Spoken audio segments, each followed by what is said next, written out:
Sir కనపట్లేదు sir, మీరు అడ్డు వచ్చారు. లాస్ట్లో ఇటు తిరగండి సార్.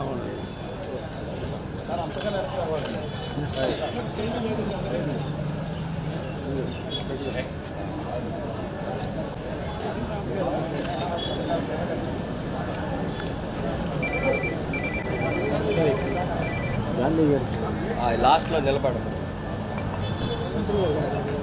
మంత్రి గారిని దొరికేశారు.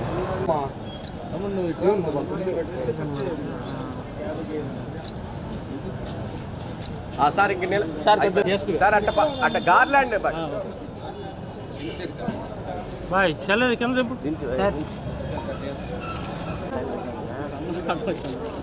సార్ సార్ అటు దండన అట్టు పట్టు. ఏం అవసరం, దండన అట్టు పట్టుకోండి సార్. అందరూ అడ్డం ఉన్నారు. Okay okay. మన జాతిపిత మహాత్మా గాంధీ గారి వర్ధంతి సందర్భంగా మహనీయునికి నివాళులర్పించడం జరిగింది.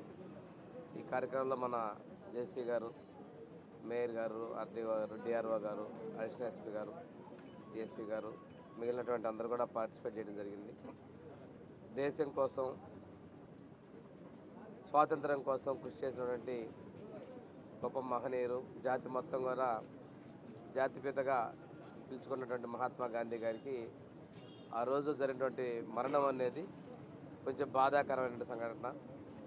ఆ కాల్పుల్లో చనిపోవటం ఏది అయినప్పటికీ ఆ మహనీయుని యొక్క త్యాగాల్ని, అహింసావాదంతో ముందు చేసిన విషయాన్ని మరొకసారి మనం గుర్తు చేసుకుంటూ ఆ మహనీయునికి నివాళులు అర్పిస్తున్నాం.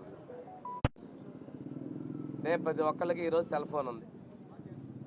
ప్రతి సెల్ ఫోన్ ఉన్న వాళ్ళందరిలో కూడా ఎక్కువ మంది వాట్సాప్ వాడుతూ ఉన్నారు.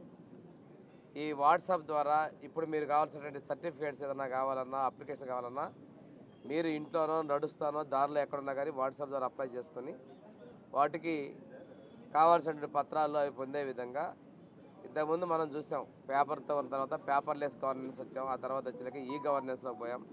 ఇప్పుడు వాట్సాప్ గవర్నెన్స్ మనకి ప్రభుత్వం వచ్చినటువంటి మొదటి నుంచే ముఖ్యమంత్రి గారు, ఈ ఐటీ శాఖ మంత్రులు నారా లోకేష్ బాబు గారు దృష్టి పెట్టడం జరిగింది. దీన్ని మెటాతో ఒక ఒప్పందం తీసుకున్నారు. ఇవాళ లాంఛనంగా ప్రారంభిస్తున్నారు. విధానాలన్నీ కూడా మనకి తెలుస్తాయి. అయితే ఇదైతే చాలా సౌలభ్యంగా ఉంటుంది అనేది మేము విశ్వసిస్తూ ఉన్నాం. దీనిలో ఏమైనా డీమెరిట్స్ ఏమైనా ఉన్నా వాటిని దిద్దుకుంటూ ముందుకెళ్తామని తెలియజేస్తామండి.